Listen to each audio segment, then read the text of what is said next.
Ndabashuhuje mu izina ry'Umwami wacu Yesu Kristo, amahoro atangwa na Yesu Kristo abane namwe mwese.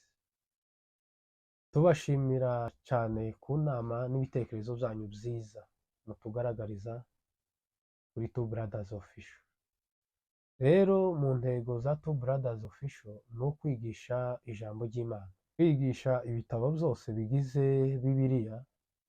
Buri gice cyose tuzakireba ndetse tubikorere na introduction ya buri gitabo idufashe kumva intego ya buri gitabo cyangwa se ya buri rwandiko. Uyu munsi rero turareba intangiriro cyangwa se introduction y'inzandiko za Pawulo. Mbere yo kureba inzandiko za Pawulo, reka turebe neza ubuzima bw'intumwa Pawulo. Tugiye rero kureba ibintu birindwi biranga ubuzima bwa Pawulo. Icya mbere ni izina rye, kabiri ni aho yavukiye, gatatu ni umuryango we cyangwa se famiye yiwe, kane ni amasomo ya Pawulo cyangwa se uburezi bwa Pawulo, gatanu Pawulo atoteza itorero, gatandatu ni ugukizwa kwa Pawulo, karindwi Pawulo umwanditsi w'inzandiko z'isezerano rishya. Rimwe, izina Sawuli. Sawuli ni igiheburayo risobanura ngo uwo kwifuzwa. Niryo zina rya mbere rye. Ibyakozwe n'intumwa ibice 7 umurongo waho wa 58. Aha niho Pawulo agaragara bwa mbere muri Bibiliya ku izina rya Sawuli. Izina rya kabiri ry'iyi ntumwa yahawe n'abanyamahanga ni Pawulo. Pawulo ni ikilatini risobanura ngo uwicisha bugufi cyangwa se umuto cyangwa se umuntu mugufi. Kabiri, aho yavukiye ni i Taruso, umujyi uzwi cyane muri Turikiya. Sawuli ni umuyahudi cyangwa se ni umuyuda wo mu muryango wa Benyamini. Somye Abafilipi ibice 3 umurongo waho wa 5. Birashoboka ko ababyeyi be bimukiyeyo gukora umurimo w'ubucuruzi. Gatatu ni umuryango wa Pawulo.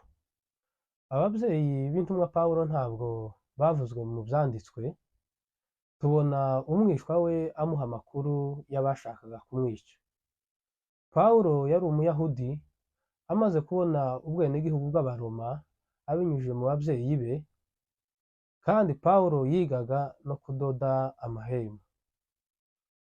Mu muryango we yigishijwe gukurikiza amategeko ya Kiyahudi, kuko se umubyara yari umufarisayo, yari n'umunyadini.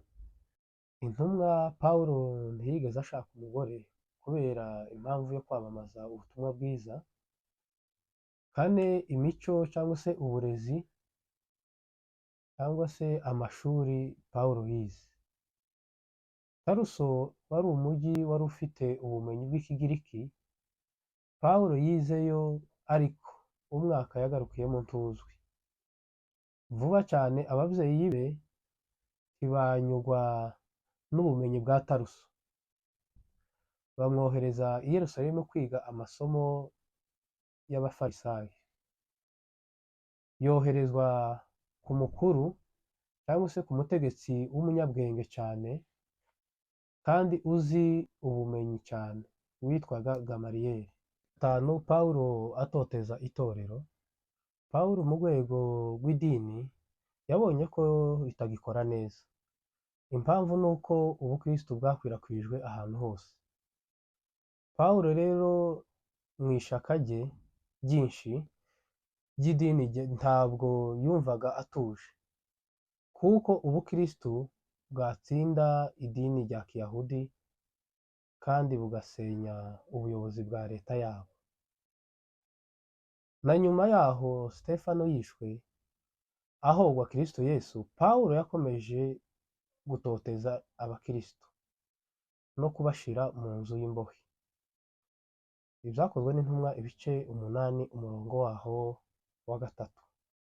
Ako kari akazi gakomeye kuri Pawulo, kamuruhuraga umutima we. Nanone kwari ukugira ngo yerekane ishaka afitiye idini rye. Ico gihe ntiyashishikarijwe no gukomeza kuba i Yerusalemu, ahubwo yasavye umutambyi mukuru uburenganzira cyangwa se urwandiko rumujana i Damasiko gufata abakurikiza idini rya gikristo. Ariko nyuma yo gukizwa kwe, kwibuka ibi byose byari umutwaro kuri we ku giti ce. Abakorinto ba mbere ibice 15 umurongo wa 8 kugeza ku murongo wa 9. Gatandatu ni ugukizwa kwa Pawulo. Mu nzira ijya i Damasiko, Pawulo yabonye umuco mwinshi urenze izuba rya saa sita ryo mu butayu. Byakozwe n'intumwa ibice 9 umurongo wa 4. Pawulo arahuma, hanyuma ayoborwa kwa Ananiya, amarayo iminsi 3 atareba, atajya, atanywa. Amaze guhumuka, arabatizwa, atangira kubwirwa ibikurikiraho. Aha tuhasanga ijambo ryiza cyane abahanga bavuze. Ibyo Sawuli yanze nibyo Pawulo yakundaga, naho ibyo Pawulo yangaga nibyo Sawuli yakundaga. Abafilipi ibice 3 umurongo wa 4 kugeza ku murongo wa 8.